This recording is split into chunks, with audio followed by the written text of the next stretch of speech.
In this podcast, we are going to discuss with Mr. Christos Katsioulis, head of the Friedrich Ebert Stiftung, Regional Office for Cooperation and Peace in Europe, about the results of the Security Radar 2022, which was conducted in 14 states. Mr. Katsioulis, thank you very much for this discussion about an issue that is more important than ever for our liberal world. Thank you very much for the invitation. Of course, we didn't think that our report would be so crucial. The numbers we polled were polled in September, October in 2021. So it gives us a baseline for the debate we're currently having on security policy in Europe. Well, reading the analysis and the public opinion polls, even before the war in Ukraine, as you very well mentioned, I had the feeling that people were really afraid of a war in Europe. Is that so? I read that mostly Armenians and Turks and of course Ukrainians, they had this fear that a war was imminent.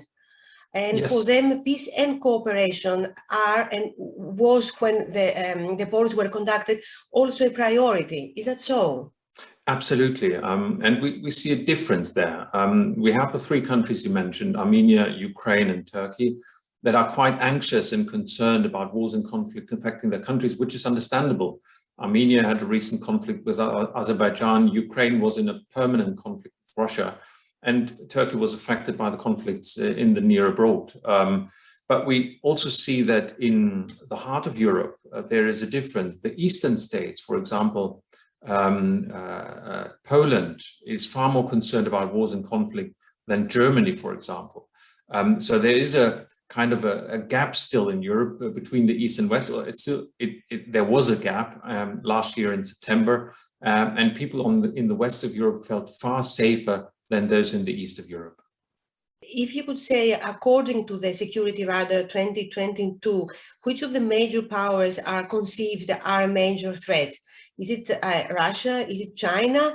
Or maybe in some countries there is also the factor of the United States, even in countries that are member states in NATO? We have an interesting picture there, especially when we look at the Security Radar 2019 in comparison. Because then under the presidency of Donald Trump, the US, for example, was perceived of being more of a threat than Russia in Germany, for example. Now the picture is different. Most of the countries we polled believe that Russia is the main threat for their security. There are countries that believe that Russia and China are similar threats. For example, Italy is one among them. But we also have states that believe that the United States are more of a threat for their security. Amongst them is, for example, Turkey, which is a special case, Armenia, and of course, Serbia and Russia, the two countries that align mostly in the security radar and have very similar answers throughout the whole poll. Now, is NATO seen as a threat or as a savior, even among states that are members of the North Atlantic Alliance? And I am referring also to the Baltics, but also, of course, to Turkey. NATO is not perceived as a threat by these countries. What they perceive as being a risk for security in Europe is NATO enlargement. That is the case not for Latvia, for example, but we see that in Turkey. We also see that, of course, in Serbia and Russia. And there's a concern also in other countries about this development. So before the war, when we asked if this is something that they believe could risk or threaten European security, NATO enlargement was perceived as that. The institution of NATO as is not perceived as a threat in such a case. Now, how do the Russians perceive their own country and what they deserve to have or not deserve? Do they fear also about war? Do they feel threatened? The interesting thing is that Russians do not feel threatened or are not so much concerned about wars and conflict. They show, in fact, a similar picture like Norway, which is the most relaxed and safe country in our report, at least. So the Norwegians show a very low level of concern and anxiety, and the same applies to Russia when it comes to wars and conflict. But what we see with Russia is status concern. Russians are believing that their country doesn't have the status in the world it deserves. That is not the most concerning issue from my point of view. The most concerning issue is that they also say that it should be a policy priority for the Russian foreign policy to achieve a status of being on an equal footing, for example, with the United States. So being on the same level as the global superpower is something they believe should be a policy priority. And that is of concern because that allows for revisionist foreign policy, from my point of view, which we currently see in Ukraine. So do you believe, Mr. Katsioulis, that the West did not read correctly, not only Vladimir Putin, but also Russians, if you say that these were the findings of the security radar? And it's something that you saw in the security radar also in 2019, is that the permanent status of how the Russians feel? Let me answer the second question first. I think we see a deterioration of the situation in Russia. We see that things become more difficult. So the status concern gets bigger. And we also see that Russians believe more and more that their welfare is not dependent from other states. So the idea of sanctions affecting the Russian economy, for example, is not being believed by as many Russians as it was in 2019. That is the one point. The other question of not having read correctly what is going on in Russia and in the population, I think we need to be aware of the fact that these kind of polls and analysis we're doing of public opinion give us an understanding of what kind of policy is possible and could be followed. It doesn't allow us a causal explanation of what kind of foreign policy will be executed by a government. So the public opinion in Russia we see would also have allowed for a different foreign policy without having an aggressive war against Ukraine, for example. But it explains, or it makes us understand easier how the Russian population is not revolting or protesting against this war, because there seems to be an understanding and there seems to be a popular perception that that gives room for such a kind of foreign policy. Well, now I want a little bit to talk about Ukraine. How did the Ukrainians feel? I mean, I read that they feared for a war. They thought that it was something that it was probable to happen, as it happened.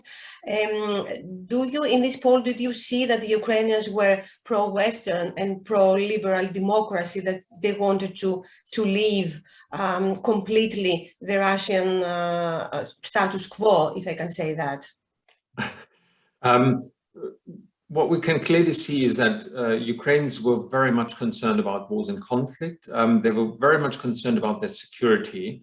And what we can also see in comparison with the numbers we polled in 2019 is that Ukrainians were having a greater distance towards Russia. We see less understanding for Russia in the Ukrainian population. And that affects also the Russian-speaking population in Ukraine.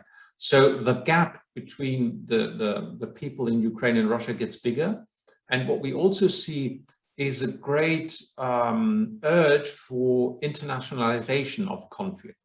So whenever there's a question for NATO enlargement or NATO membership or EU membership and the support of the West towards Ukraine, we see very high numbers in Ukraine, more than 60% arguing for membership in EU or NATO. So this wish to internationalize the conflict, to get support from abroad and from the West, is very clearly to be seen in our numbers. When we talk about leaving the sphere of Russia, we hadn't had such a question in there, but what we also try to get is a feeling of confidence of Ukrainians in their institutions.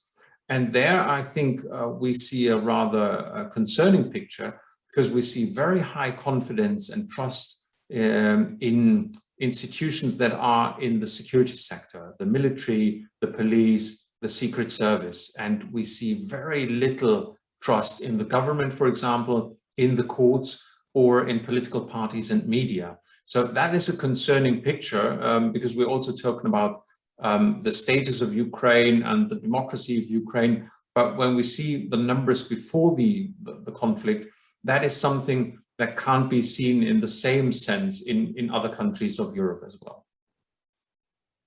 Now, Greece was not among the 14 countries of the security radar, but Turkey was.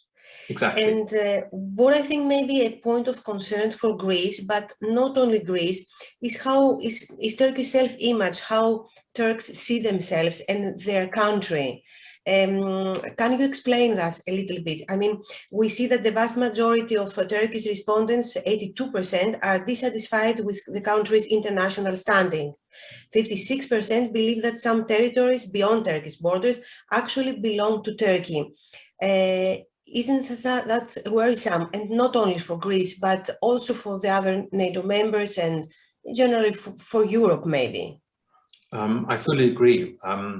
The status concern in Turkey, as well as the, let's say, perception of the use of military means, the effectiveness of military means and military interventions, where Turkey is leading in our poll with 61% of people believing that military intervention is effective, also gives room for something I mentioned before concerning Russia. It gives room for revisionist foreign policy. So what we see in the Turkish population is a very high concern about risks, about climate change, about wars and conflict, and about terrorism. But we also see this belief that Turkey doesn't have the status she deserves. And we see that in a disconcertingly high number of 82%. So what that allows for, if a government would be willing to follow such a foreign policy, is a revisionist foreign policy, is a policy following irredentism, and that affects, of course, Greece, but it also affects, I think, the broader West, as that would challenge even more the European security order that is already in tatters after the Russian attack on Ukraine. Well, I want to speak a little bit also about France and Italy. And first, France, we had the elections. Emmanuel Macron was re-elected. When you talk to the French people, what do they worry most about? What does your security radar 2022 showed you? Let me just check with the numbers of France, because I don't have all of the numbers already in my mind. In France, we see a high concern about climate change, and we see a high concern about international terrorism. These are the two biggest concerns that were mentioned by the French public. Apart from that, we see that France is an interesting case, as it combines, on the one hand, a very clear support for Europe, but on the other hand, also a rather relaxed approach concerning military intervention in European comparison. So that makes for a country that, especially after the election of Emmanuel Macron these days again, allows for a pro-European impetus, supporting European strategic sovereignty or strategic autonomy, or however you want to call it. If you could pick out of these 14 countries, one country that we should feel more worried about, except Russia, what country would that be? You would count Turkey. You would say that Turkey is a country that we should worry in the next years. I think Turkey is the case that worries me most after Russia, because we see some similarities between Turkey and Russia, especially concerning status. We see a very high level of concern. We see a quite nervous population here. And it is also a country with a considerable high level of military means. It is a quite powerful country. So I would make a difference between, for example, Armenia, that is also showing a very high level of concern and anxiety, and Turkey, because Turkey is far more influential and powerful and can far easier challenge European security order. So when we looked at the 14 countries last year in November at the different numbers, the two countries that we identified foremost as being of concern for a functioning European security architecture were, first of all, Russia, also due to the ongoing conflict in Ukraine, and Turkey as well. Unfortunately, the first one has been somehow clear now after the attack on Ukraine. I just hope the second one will be dealt with in another way.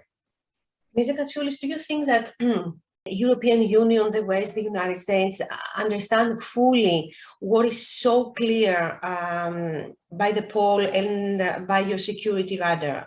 What I mean is we tended to think that Russia will not attack Ukraine in the form that it attacked Ukraine after Crimea. And I worry that it's the same attitude towards Turkey, because maybe we need Turkey for the migration issue, or because it's a very big country and geopolitically is in a place that plays a huge role.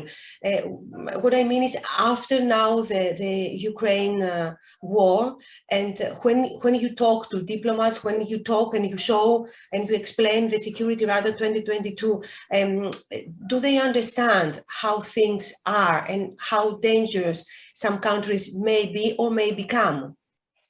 I think there is understanding now, but concerning Turkey, I think there are two contradictory forces at play at the moment. On the one hand, the one you mentioned, in the conflict with Russia, Turkey is an indispensable part of NATO. It plays a mediating role. It helps facilitating talks. It is absolutely necessary to somehow contain Russia in the Black Sea and in the Eastern Mediterranean. So the role of Turkey for the Western alliance has become more important. On the other hand, after the Russian attack on Ukraine, the unthinkable has happened. So right now, my feeling is that in many capitals in Europe, as well as in Washington, there is a need to rethink the principles we based our foreign policy on in the past years, and be able to also think again the unthinkable, and therefore look very closely at countries like Turkey, for example, looking very closely at our relations with Turkey, dependencies, interdependencies.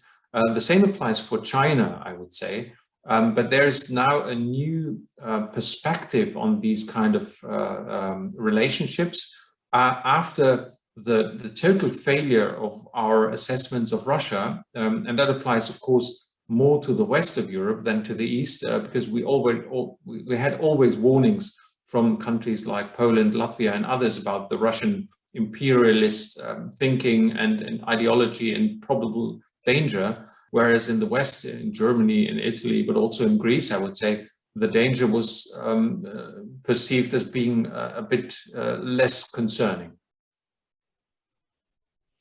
From these 14 countries, which is the country that is more pro-Russian? Is it Serbia? And if that's so, maybe the European Union should have a good look at that, and in general in the Western Balkans, in a matter of becoming a member of the EU. Exactly, it is Serbia. We see in Serbia a response to our questions that seem to follow the idea that Serbs try to answer as Russian as possible, and in some questions, I think they have overdone it. They answered even more extreme than the Russians themselves. So we see that very clearly that this is a country of concern, especially if we're talking about the enlargement of the European Union. It seems that the soft power of Russia in Serbia is very visible and very much working. And the European Union has a big job to do there.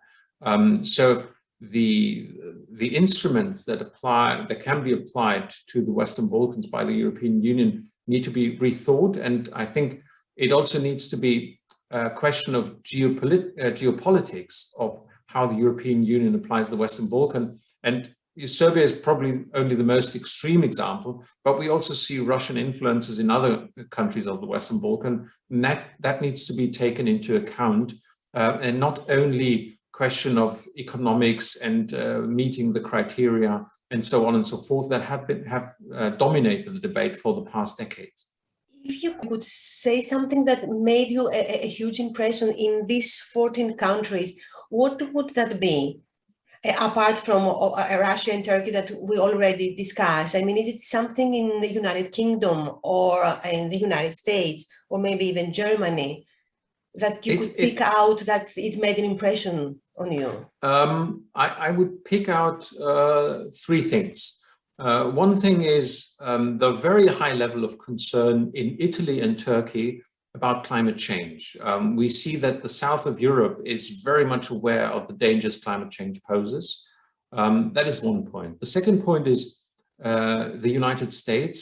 We do see that the popular support for international engagement in the United States is very low. So when we asked if the country should follow an active foreign policy, the United States were at the end of this table. So the lowest support for an active foreign policy. And when we asked where the main focus of United States foreign policy involvement should be, 25% of the Americans said at home and not abroad, and 28% said, I don't know. So this is a very low level of support for an active foreign policy in the United States. And the third point I would like to make, and that has also to do with the fact that I was in London for 4 years until last September. In the United Kingdom, we still see Brexit working.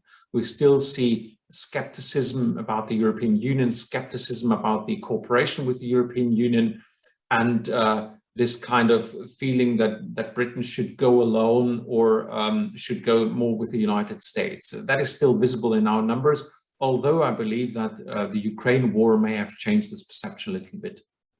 When will you start preparing the Security Radar 2023, which will be very, very interesting, I gather, because of the war also? I have to disappoint you. There will be no Security Radar 2023. We do it in a 2 or 3 year cycle. So we prepare for 24 or 25.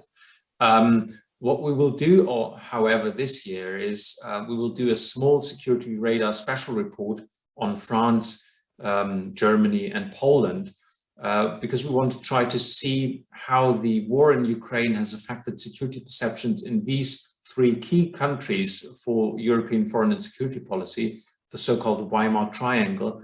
And we want to see if the countries have become closer in their perceptions of threats and in their perceptions of priorities, because there was in our poll in 2022 a clear gap between Poland on the one hand and France and Germany on the other hand. And I believe that might have changed with the 24th of February and the Russian attack on Ukraine. Mr. Katsioulis, thank you very, very much for having this discussion. Thank you. Thanks for inviting me.